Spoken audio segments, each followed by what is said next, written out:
Good morning. அதாவது உங்களுக்கு ஏற்கனவே தெரியும், டிஎன்பிஎஸ்சி வந்து அந்த ஆண்டு அட்டவணை வெளியிட்டாங்க இல்லையா? அப்போ ஜனவரி மாதம் என்ன வருது? குரூப் 4 வருது. கட்டாயம் குரூப் 4 நோட்டிஃபிகேஷன் வரப்போகுது.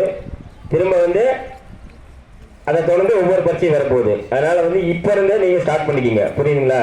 நம்ம வந்து 21/1/2024 அன்னைக்கு ஒரு குரூப் 4க்கு ஒரு மாதிரி தேர்வு ஆன்லைனில் வச்சுருக்கோம், புரியுதுங்களா? 21/1/2024 6 to 10 சோசியல் சயின்ஸில் வரலாறும் சிவிக்ஸ் மட்டும், அதாவது குடிமையல் மல்ல.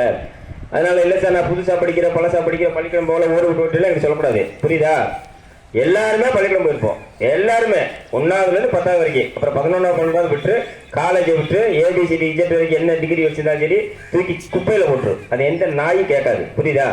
நமக்கு அந்த பரீட்சையில் ஒவ்வொரு பரீட்சையிலையும் வந்து அந்த இப்போ லேட்டஸ்டாக டிஎன்பிஎஸ்சி நீங்கள் போட்டு விட்டீங்களா தம்பி?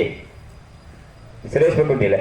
அது பார்த்தீங்கன்னா ஒவ்வொரு பரீட்சையிலையும் வந்து 10th புக்கு பழைய புக்கு புது புக்கில் கொஸ்டின் வந்துட்டே இருக்குது. அதை கூட நான் ஸ்டேட்டஸ் கூட வச்சிருந்தேன். இன்னைக்கு கூட கொஸ்டின் கொடுத்துருக்கேன், இன்னைக்கு நம்ம நோட்ஸ் எடுத்து பாருங்க, அதை கொடுத்துருக்கேன். அது இல்லாமல் ஒவ்வொரு வாரம் கரண்ட் ஈவெண்ட்ஸ் இப்போ இந்த வாரம் கொடுத்துருக்கோம், 10 கேள்வி கொடுத்துருக்கோம். இப்போ வந்து குடியரசு இப்போ இது கொண்டு போட போகிறாங்களே நம்ம குடியரசு, இப்போ ஜனவரி 26 தானே குடியரசு தினம். அது யார் வர்றாங்க, எந்த நாட்டுக்காரர் வர்றாங்க? அதே போல் டிசம்பர் 22 என்ன தினம்? தேசிய கணித தினம். டிசம்பர் 23 என்ன? விவசாயிகள் தினம், தெரியுமில்ல? இந்த மாதிரி நோட்ஸ் வந்துடு, அதனால நீங்கள் படிக்கணும், விளங்குதா? அதனால இப்போ இருந்து ஸ்டார்ட் பண்ணேன். ஏன்னா ஜனவரியில் பரீட்சை இந்த நோட்டிஃபிகேஷன் தான் ஒரு 2 மாதத்தில் பரீட்சை வச்சுருவாங்க, விளங்குங்களா? அப்புறம் டைம் இருக்காது. அப்புறம் அதே போல் போன தடவை பார்த்தீங்கன்னா 7500 போஸ்ட் கால் ஃபார் பண்ணி 11000 பேர் போட்டாங்க, உங்களுக்கு தெரியும். குரூப் 4 போன தடவை நோட்டிஃபிகேஷன் பார்த்தீங்கன்னா 7500 தான் வந்துச்சு. அது எவ்வளோ ஆச்சு? 11000க்கு மேலே வந்துச்சு. அப்போ கட்டாயமாக இந்த தடவை எப்படின்னா, இந்த தடவை குரூப் 4 நோட்டிஃபிகேஷனில் பார்த்தீங்கன்னா அந்த ஆண்டு அட்டவணையில் எதுவுமே போடலை, பார்த்தீங்களா? பார்க்கலையா? வில் பி அனௌன்ஸ்டு அப்படி தான் போட்டிருக்கான்.